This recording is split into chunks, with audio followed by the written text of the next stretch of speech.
Assalamualaikum warahmatullahi wabarakatuh. Selamat malam dan salam sejahtera bagi kita semua. Kepada Bapak dosen yang saya hormati dan teman-teman sekalian yang saya banggakan. Pada kesempatan kali ini saya ingin menyampaikan sedikit pidato singkat mengenai peranan mahasiswa sebagai pemuda dalam kontribusinya terhadap bangsa. Mahasiswa mempunyai tugas yang lebih mulia jika dibandingkan dengan siswa yang hanya berkewajiban mengejar indeks pemahaman individu dan nilai tinggi. Mahasiswa mempunyai tanggung jawab yang lebih besar, yakni kepada bangsa dan masyarakat. Tentunya pola pikir yang diharapkan pun jauh berbeda dengan saat menjadi siswa. Maka sejatinya yang menentukan keberhasilan mahasiswa bukanlah kemampuan saat ia masuk ke perguruan tinggi, tetapi apa yang mahasiswa lakukan setelah ia lulus dari perguruan tinggi. Hadirin sekalian yang saya hormati, berbicara soal negara kita, negara Indonesia tercinta, tentu tidak akan ada habisnya.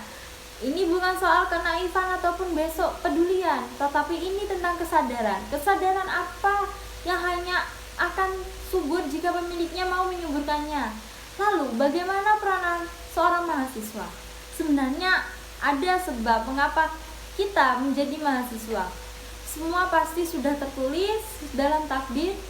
Secara tidak langsung Tuhan telah memilih kita untuk menjadi pejuang intelektual dan moral karena mahasiswa adalah golongan yang paling menyentuh ranah masyarakat umum, paling dekat dengan dua sisi yang berbeda antara bawah dan atas, antara kanan dan kiri, antara kedamaian dan ketidakadilan. Mahasiswa mempunyai tiga peranan utama dalam kehidupan berbangsa dan bernegara, yaitu sebagai agent of change, Ironstock, and social control.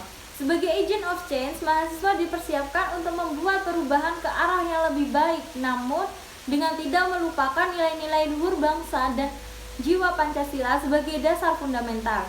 Sebagai Ironstock, mahasiswa sebagai pemuda bangsa nantinya akan menjadi pengganti pemerintah dalam menjalankan roda kepemimpinan di Indonesia. Jadi sebaiknya kecerdasan dan semangat tinggi yang dimiliki para pemuda saat ini diimbangi dengan penguatan karakter dalam diri dan kebijakan dalam bertindak. Terakhir, sebagai social control, manusia sebagai kaum intelek turut mengawasi kebijakan publik dan turut membantu masyarakat menyuarakan kesejahteraan demi terciptanya kehidupan berbangsa dan bernegara yang sehat dan tertib serta adil bagi seluruh rakyat Indonesia. Dunia kampus adalah miniatur kehidupan bernegara.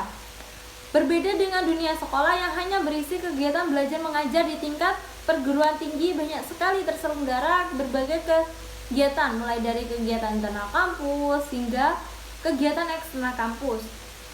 Maka dari itu, sebaiknya jika kawan-kawan tertarik mengikuti, pilihlah dengan bijak kegiatan yang kawan-kawan anggap sesuai dan tidak mengganggu kegiatan perkuliahan. Karena itu, perlu diingat kawan-kawan bahwa tugas utama mahasiswa adalah yang merupakan amanah dari orang tua kita.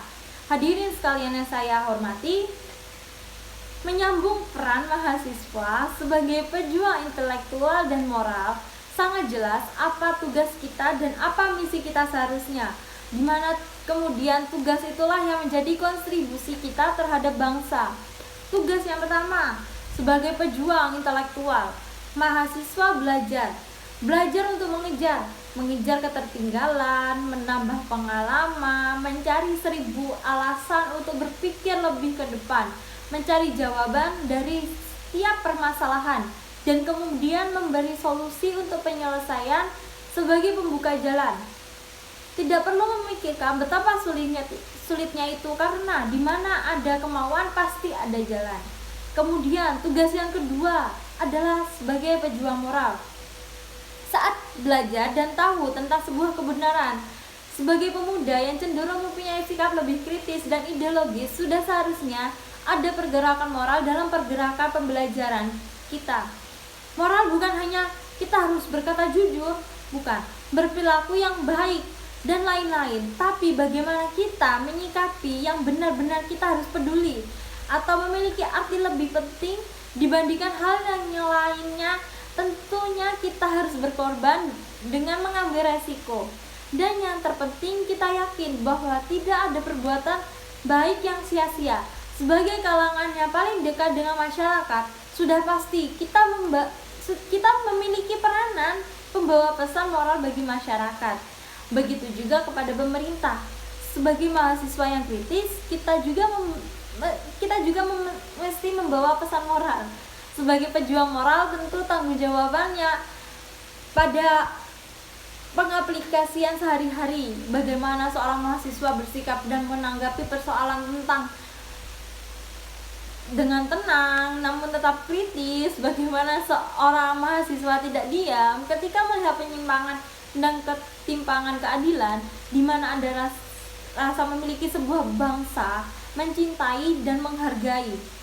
Bagaimana seorang mahasiswa mesti menjadi yang terdepan dalam perihal empati terhadap sesama hingga pergerakan perjuangan moral terasa lebih manfaatnya. Dalam perjalanan, mahasiswa harus mampu berpikir dengan berbagai sudut pandang, melihat suatu hal dari sisi yang berbeda.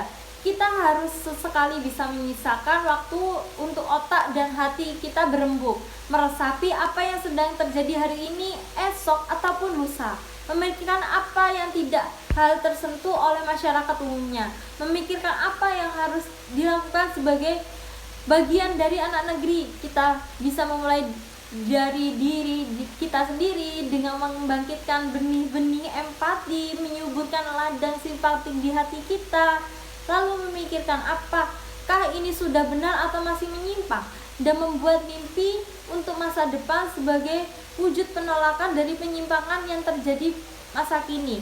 Dan untuk masa depan, berbuatlah sekuat kita mampu berbuat hal sekecil apapun terhadap sesama. Itulah fase-fase kita berusaha untuk menyuburkan rasa kesadaran sebagai seorang pemuda.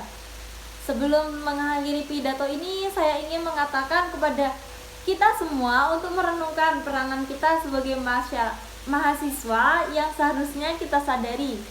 Tidak perlu melangkah terlalu jauh untuk mengabdi kepada masyarakat. Cukuplah di ruang lingkup kita terlebih dahulu. Dan saya yakin ribuan mahasiswa di perguruan tinggi yang ada di Indonesia tentunya memiliki ciri khas yang berbeda-beda dalam membangun negara kesatuan Republik Indonesia ke depan. Yang saya ingin sampaikan, yakni jangan pernah tanya apa yang telah negara berikan kepada kita, tetapi apa yang telah kita berikan kepada negara. Demikianlah hadirin pidato singkat saya. Mohon maaf atas segala kekurangan. Semoga apa yang saya sampaikan dapat bermanfaat bagi kehidupan kita semua. Assalamualaikum warahmatullahi wabarakatuh.